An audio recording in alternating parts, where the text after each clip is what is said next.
Hey, welcome back. It's Laura over here at Hyperstamper. I just finished today's junk journal. Now, this is a classic book. This is obviously a Fun with Dick and Jane book. They are extremely hard to find.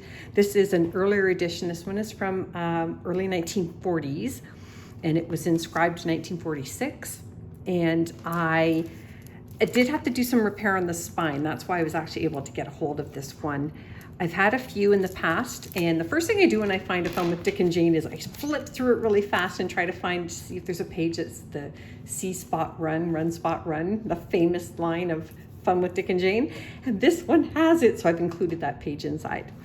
And I've included postcards in here, tons of inserts and recipe pages, and oh my gosh, old vintage cards, greeting cards, and a giant doily. Oh my gosh, it's just so beautiful. So please join me and let's take a look at this together before I put it in my Etsy shop.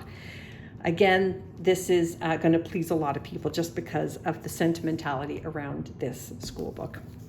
So this is the first page. I actually put it here because the inside page was completely demolished, and some of the little children that owned this over the last 85 years have scribbled in it, but I think it's fun. They wrote the word fun here, and I think the name was Joan down here. So there's one of the first pages of the book. Mother came with Dick and Jane to see the new farm, little baby sister Sally. So I left all these in here, and then I've added my own ephemera. So stay tuned here. We've got this early 1900s plate here. We've got a vintage botanical page. It's actually really lovely. And this is another one of these great 1940 doily crochet and tatting pages. And it's quite fun. Governor's Lady, The Promise of Dreams, a page topper. And then I've got one of these great 1959 children's stickum pages. Nice little pocket up there with a cluster. And this is from 1906, and it's another beautiful plate. Another bubble playing plate. You can see these beautiful old pipes that the children used to use. And obviously that's from England, those are the English pipes down there. And then this here is another English postcard. It looks brand new because it's glossy, but it's actually from 1916. Can you believe that? Wow. And it's got the sweetest little message, and it sounds like maybe somebody is courting this girl on there. So I thought that was really quite sweet. And the funny part is it's from Dick. Fun with Dick and Jane. Now, if that were Jane, I would have lost my mind, but it's May Pratt. That's pretty cool. And of course, another fun Dick and Jane page here. And I have added that inside. And over here, I've made this tag out of a great old 1930s newspaper piece, and then a vintage 1950s bridge scorecard, or sorry, how to play bridge card. More of that doily page. This is a 1950s insert from a lady's shaver, the French version. And this is a great 1920s photograph. Look at that lovely lady. And look at her long dress and her suit. That's very cool. Here's a piece of a doily. Beautiful tatting down at the bottom. And then this is a great old page, also from the 30s. This one's 1937. I don't know if people remember the history of the Dion quintuplets. They were actually Canadian, but they were world famous, the first recorded quintuplets. And they were marketed pretty badly for their age. They were a little bit exploited, but famous. And they're a very popular collectible item, actually. Beautiful little poem here about August, which we're coming up to quickly. An antique stamp. And then this is just another great page. Children's page, not the Dick and Jane page. And look at this old card. It almost looks like it's from the 70s, but it's actually from the 30s. Look how awesome it is. And you can tell by the font as soon as you open it up, but it's really, really lovely. And it's got a little bit of writing on the back. So I think that's really quite sweet. And then an antique, another one of these antique imperial tobacco cards. And this one's gorgeous, hyacinth. Isn't that beautiful? With the black background. This is really cool. This is called an index of first lines. So they're the first lines of many, many books, famous books. You know, Once Upon a Time, that sort of thing. So I included all of them here just because it's so interesting. I didn't want to break them up. So just a little historic piece there for somebody to enjoy. And this is a vintage page from an art book depicting replicas of antique pieces of art, another little booklet here for extra journaling space, a Monopoly money from a vintage game for journaling space. And then I taped this one in, and there it is. See me run, said Sally. See Spot run. This is fun. Run, Dick. It's quintessential fun with Dick and Jane. So really pleased that's there. It was quite ripped, so I actually taped it onto this page. And this is a 1920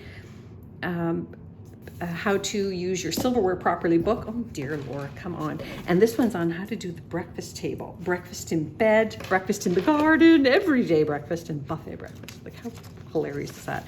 This is also from 1925, and it's another one of these wonderful workbooks for children. And there's more of that proper table linen and tableware. Hilarious. This is another 100-year-old Winnie the Pooh page. Now we are 6. And here's that great hand embroidered doily here with the beautiful crochet edging, and I turned it into a pocket, and I tucked in a quad plate in there. Another children's book page, and another colorful, a lot of children's book pages in this one. I love them. This one's from 1927, journaling spot on the back. This one is from the late 1800s. Second reader, The Land of Storybooks. And then over here, I've got another children's book page. And this is another journaling spot, a waterfall card, and that's just a piece of a book spine from a book that didn't quite make it to the finish line. I'll put that there for now. And just another little page here that I love because it is inscribed. And I always use those inscription pages if I can save them, like that one for journaling on. Whoop, put that one back there too.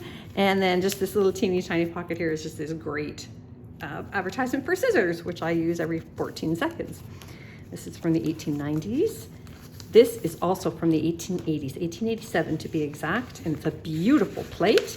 And then in here, look at that little girl putting up her laundry. And this is from 1956, from a Hit Parade teen magazine, and they've got the words to some popular songs of the day.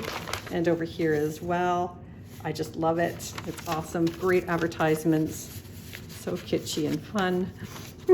Oh, this is from the mid-1800s, and that's at first I thought it was Lincoln, but it's a J.W. Marshall. And then another vintage card. These beautiful kittens. I'll be so sad when they run out. And this came from the original spine of this book. That's all I could save, but it almost looks like a guitar. Look at the strings on there. It's pretty cool. Oh, I just love this so much. And this up here, Little Acts of Kindness. What a great topper for a page of a junk journal, because I use mine for gratitude. And I'd love to hear what you use yours for. Leave me a comment below. Early 1900s book, Birds of America, another children's journaling spot, a hand-typed research paper, 1950s receipt. And this is the first page of the book. This is... I didn't leave it in the front, but it was owned at one point. It looks like the mom wrote in here Larry Martin, and it was inscribed 1946. So that was the David Martin. Isn't that just great? Anyways, David Martin liked to scribble. A lot of the pages in the book were scribbled on. This is a early 1900s transcript, handwritten transcript. This one is from 1940, the Stickum book, and I love it. Great, Our Pretty Home, and ledger page, and here is the spine of a William Shakespeare book, antique, and then this is another Beatrix Potter plate, just adorable. The veal and ham pie, it says. And that brings us to the end. Oh, at the back here I made another little pocket, and I put it in some one-sided antique papers for you to journal on the backs of. I love it. I hope you love it too. Leave me a comment. Don't forget to subscribe and come back soon. Bye for now.